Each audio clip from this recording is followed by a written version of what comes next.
2020 was the hottest year on record, following the planet's long-term warming trend, according to NASA data.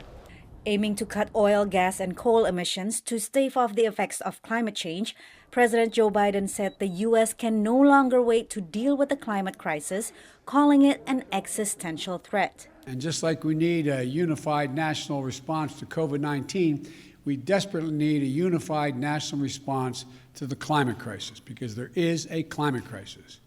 We must lead global response. On Wednesday, Biden signed executive actions on climate, including stopping new federal oil and gas leases, ending subsidies for fossil fuels, taking steps to conserve 30% of the country's land and water by 2030, and moving toward all-electric government vehicles. These actions followed Biden's move on his first day in office to rejoin the Paris Accord, the global climate agreement President Donald Trump withdrew from in 2017. Paris alone is not enough. Not when almost 90% of all of the planet's emissions, global emissions, come from outside of U.S. borders.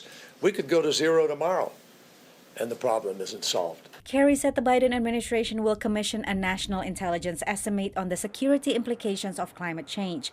And for the first time, climate change will be a core consideration in U.S. national security and foreign policies. The test is going to be on how he overcomes the constraints, how he kind of drives this agenda, and even pushes back entrenched interests while working with those that are committed both domestically in the United States and internationally for a post-carbon world.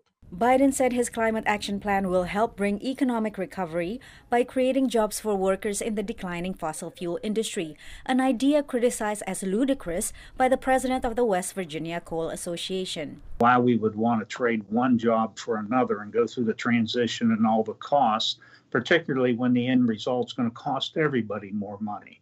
The administration's climate plan also prioritizes environmental justice by directing agencies to invest in low-income and minority communities that usually bear the brunt of natural disasters, pollution, and other impacts of climate change. Patsy Vidakuswara, VOA News.